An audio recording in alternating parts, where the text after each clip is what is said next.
Xavier தான் கேட்டார் என்ன இந்த மாதிரி எல்லாம். நீங்கள் ஏற்கனவே அவர் இருக்கும்போது சீக்குப்படுத்துருக்கோம், என் பிள்ளை படிப்பு அவருக்கு வந்து ஸ்ட்ரோக் வந்துருச்சு, படிப்புக்கு போய் கேட்டதுக்கு உங்கள் பிள்ளை படித்து முன்னுக்கு வரதுக்கு நான் என்ன செய்யறதுன்னு கேட்டார். பக்காத்தான் ஆட்சியில் என்ன செஞ்சுட்டு இருக்காங்க, பக்காத்தான் தலைவர்கள் குறிப்பா வந்து நீங்க பாத்தீங்கன்னா பக்காத்தான்ல ஒரு 11 மெம்பர் பார்லிமெண்ட் இருக்காங்க, 18 சட்டமன்றம் இருப்பாங்க. இந்த 11-18 பேர் வந்து எவ்வளவு தீர்வுக்கு இந்திய சமுதாயத்துக்கு என்ன செஞ்சிருக்காங்கன்றத பார்த்துட்டு வேல்யூ பண்ணிட்டு தான் அப்புறம் தான் இந்தியன் சமுதாயம் டிசைட் பண்ண யாரு வந்து இந்த அரசாங்கம் நடத்த முடியும்ன்றத வந்து முடிவு பண்ணிட்டோம். இன்னைய வரைக்கும் ஒரு காசு கூட ஃப்ரீயா கொடுக்கல. சிலாங்கூர்ல வந்து எல்லா மேடைகளும் சொல்றாங்க 2.6 பில்லியன் வந்து நாங்க கையிருப்பு வச்சிருக்கிறோன்னு. இந்த கையிருப்புல இருந்து 2 புள்ளி நீங்க வந்து மாநில கல்வியத்துக்கு இலவசமா கொடுத்துருக்கலாம். ஏன் இந்த 5 காலத்துல அதை நீங்க செய்யல? சத்யாவா கொடுத்தாங்க. நாங்க வந்து ஆட்சி எடுத்தோமா, ஆட்சியில வந்தோமா, இன்னைக்கு நாட்டில் இந்த மலேசியாவில் இந்த சிலாங்கூர்ல வந்து ஒரு கோயிலும் உடைக்கப்படாது அப்படின்னு சொன்னாரு. காப்பார் மாணிக்க வாசகம் சொன்னாரு, என் மூச்சு நின்னாதான் ஒரு கோயிலே உடைக்க முடியும் சிலாங்கூர்ல சொன்னாரு. அதே மாதிரி தான் காலிட் இப்ராஹிம் சொன்னாரு. அப்புறம் வந்து நம்ம ஜேவியரா தான் சொன்னாரு. எல்லா சிவராசாலாம் சொன்னாங்க. இன்னைக்கு சொல்லி 7 கோயில் உடைச்சிருக்காங்க.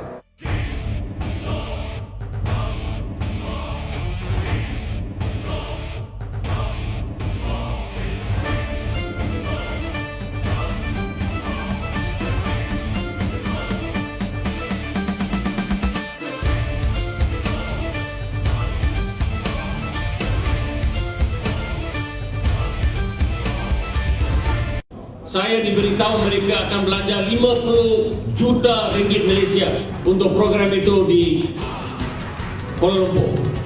Ini kaitan dengan dia. Ini kita akan belanja 5 juta saja untuk pembinaan ini. Walaupun kita peruntukkan 5 juta, saya ingat bila kita tender ini, kerja ini, bila kita tender, kita akan dapat lebih murah dari 5 juta. Kalau kita banding, tiap-tiap negeri boleh bina satu asrama anak-anak kerja ladang di dalam Malaysia. 50 juta itu yang digunakan pada hari ini untuk satu program. Kita boleh bina 10 rumah asrama untuk anak-anak kerja ladang di seluruh Malaysia. பிரச்சனை எங்க ஆரம்பிச்சிச்சு, அந்த மாட்டுத்தலை பிரச்சனைக்கு உரிய கோயிலை வந்து நிர்மாணிச்சிருக்காங்க. Section 73 கடந்த வாரம் தான் அதற்கான கும்பாபிஷேகம் மிக சிறப்பாக நடைபெற்றது. சொல்லி இன்றைக்கு 30 வருஷத்துக்கு அப்புறம் செக்ஷன் 10 கோயிலிருந்து இன்றைக்கு வந்து செக்ஷன் 23 வந்து கோயில் கட்டிச்சும் கும்பாபிஷேகம் நடந்துவிட்டது. மிட்லண்ட்ஸ் தமிழ் பள்ளியை போலவே ஒரு சிறப்பான ஒரு தோட்டப்புற தமிழ் பள்ளி அற்புதமாக உருவாகி கொண்டிருக்கின்றது. அடுத்து தங்கும் விடுதி, நம்முடைய தமிழ் பள்ளி மாணவர்கள், ஏழை மாணவர்கள் தங்கி படிப்பதற்கு ஒரு வசதியான தங்கும் விடுதியினை நிர்மாணித்து கொண்டிருக்கின்றார்கள். அதற்கான அறிமுக விழா இன்று நடைபெறுகின்றது. இந்த விழாவுக்கு வருகை கொடுத்துள்ள உங்கள் அனைவருக்கும் எங்களுடைய இனிய காலை வணக்கத்தை. வரலாறுல இந்த மாதிரியான தமிழ் பள்ளி எங்கேயுமே இல்லை. அதுதான் ஒரு எடுத்துக்காட்டு தமிழ் பள்ளியாக நம்முடைய பக்காத்தான் ராயன் கட்டி கொடுத்திருக்காங்க. Terima kasih Koil Rimba Jaya yang jadi isu hangat semasa pilihan raya 2008.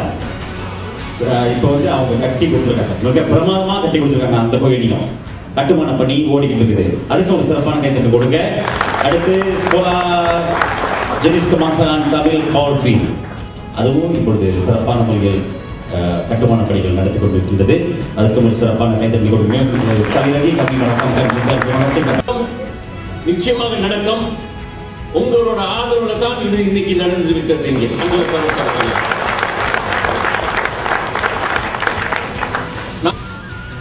அதனால் நம்ம 50 வருஷமாக பின்விட்டோம், பின்தங்கி விட்டோம். ஆனாக்கே இனிமே முடியாது. இன்னும் ஒரு 50 வருஷத்துல நம்ம வந்து நம்ம சமுதாயம் இந்த நாட்டுக்கு நல்லா இருக்கணும்னாக்க நம்ம முடிவெடுக்க வேண்டும். அந்த முடிவு வந்து நிச்சயமான முடிவா இருக்கணும். மாற்றங்கள் நாட்டுக்கு வந்து விட்டது. அந்த மாற்றங்களை நம்மளும் பங்கெடுத்து மாற போறோமா இல்ல தனியா இருக்க போறோம்? ஏன்னாக்க சிலாங்கூர் மாநிலம் மாறிவிட்டது. அது உங்களுக்கு நான் நன்றி கொடுக்கணும். இன்னைக்கு இந்தியர்களுக்கு மலேசியா நாட்டில் மரியாதையும் மதிப்பும் இருக்கிறதுனாக்க சிலாங்கூர் மாநிலத்தில் மக்களுக்கு என்ன செய்யறோமோ அதனாலதான் இன்னைக்கு மலேசியா இந்தியர்களுக்கு மரியாதையும் ஒரு நாட்டம் நாட்டிவிட்டது. ஒன்றா இருந்தால் தான் நம்ம குறைகளை வந்து கேட்கறதுக்கு தயாரா இருக்கிறாங்க. என்ன மாதிரி மாற்றங்கள் நீங்க கொண்டாந்துக்கிட்டீங்க தெரியுமா? தைப்பூசத்தில் ஓலசிலங்கம்ல சுப்பிரமணிய மாலயத்தில் சாப்பாடு வந்து பருகிறாங்க எல்லாம் மலைக்காரங்க உள்ளுக்கு வந்து சமைக்கிற இடத்துல போய் செட்டியை பிண்டிட்டு இருக்காங்க மலைக்காரங்க. என்ன மாதிரி மாத்திட்டே பாருங்க நீங்க நாட்டில்.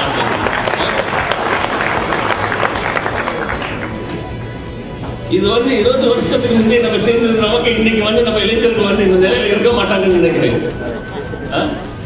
சோ உங்களுக்கு நான் நன்றி கூறுறேன் இதுக்கு சேர்ந்து.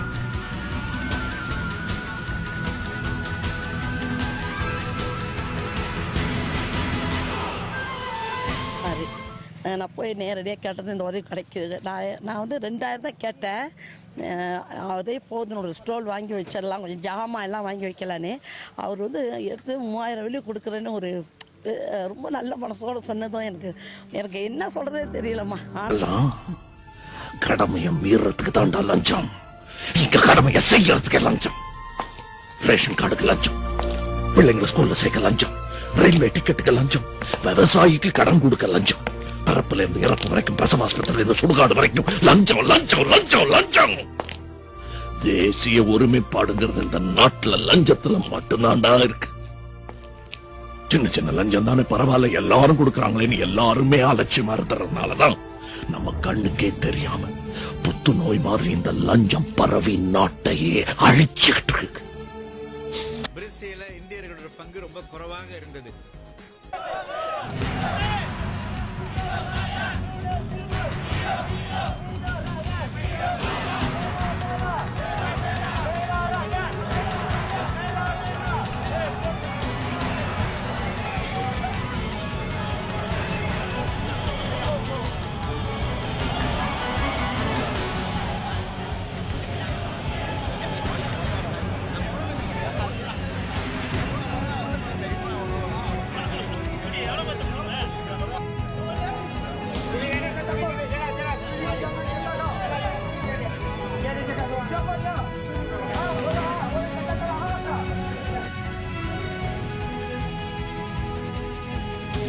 செஞ்சுக்கிட்டு இருக்காரு.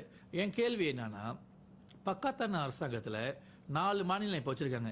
இந்த 4 மாநிலத்துல குறிப்பா இந்தியர்களுக்கு என்ன செஞ்சிருக்காங்க?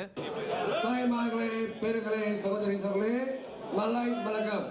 சௌரியமா இந்த சௌரியம் சார் அந்த நாரம் மயக்க கட்சி மனித உண்மை செய்வதா அது உண்ணும் அம்மா செய்வீங்க, அது சூத்து ஆத்தி போறீங்க, அது நல்லா இருக்கா, அதுதான் ஊறி வச்சிடாமா. ஸ்லாங்கூர் மாநில அரசாங்கத்தை கூப்பிட மாட்டாங்க, அவங்க வந்து ஃபுல் டேர்ம் முடிப்போன்னு சொல்லி அவர் அறிக்கை விட்டுருக்காரு. அதாவது நீங்கள் பார்த்தீங்களா, அவர் அந்த அறிக்கை விடுறதுக்கே அவருக்கு முதற்கொண்டு அந்த அந்த அந்த இடத்துல அவர் இல்லை. Dia bercerai. Mereka tak ada hala tuju sama. Tanya mereka siapa Perdana Menteri, PAS kata Hadi Awang, DAP kata Anwar Ibrahim. Hina orang, sebab hina warna kulit, sebab hina kau. Ini negara kita. Apa sebab kau hina orang? Apa salah Amiga? Dia lawan masa bersih supaya pilihan rakyat jangan tipu. Apa you mau tipu pilihan rakyat? Sekarang you ambil orang, tunduk punggung. Okey? You kacau rumah dia. Yang you kata Melayu, saya Melayu. Saya orang Islam. Saya benci ini kerja. Jahat ini kerja. Orang Melayu juga ada maruah tahu. Kita lawan. அதான் நீங்கள் பார்த்தீங்களா, நமக்கு லிம்கிட் சங் சொல்கிறாரு எல்லா தமிழ் ஸ்கூலையும் வந்து government school ஆக்கிடுவோன்றாரு. Professor Ramasamy சொல்கிறாரு நீங்கள் வந்து எல்லா தமிழ் ஸ்கூலையும் நீங்கள் வந்து கவர்மெண்ட் ஸ்கூல் ஆக்கக்கூடாது, ஏன்னா இந்தியோட சொத்து உரிமை வந்து அரசாங்கத்துக்கு போயிடும் அப்படின்னு அவர் சொல்கிறாரு. இவர் சொல்கிறாராம், அவருக்கு வெக்கங்கட்ட பிள்ளைகளா உங்களடா நீங்களும் உங்களை எனக்கு ஆத்திரங்கள் Semua kata cawangan dan pemuda-pemuda. Adakah pemuda-pemuda ni terlibat dalam gangster? Adakah saya tak faham. Mereka kata gangster, lepas tu mengatakan nama kita. Sebenarnya kalau you kata tak ada gangster, katalah nama siapa itu gangster. Siapa dalam apa grup, macam mana dia classify dia gangster?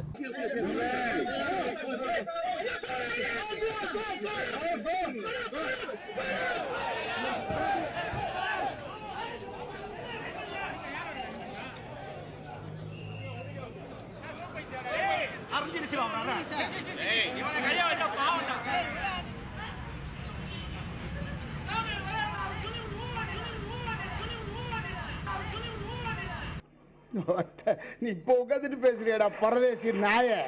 இன்னைக்கு சட்டசபையெல்லாம் குழுங்க எதிர்கட்சி எல்லாம் பார்த்து இன்னைக்கு எதிர்கட்சி எல்லாம் கிக்கின்னு சிரிச்சாங்களே. இன்னைக்கு தமிழ்நாடு இல்ல, India இல்ல, உலகமே உங்களை பார்த்து சிரிக்குது.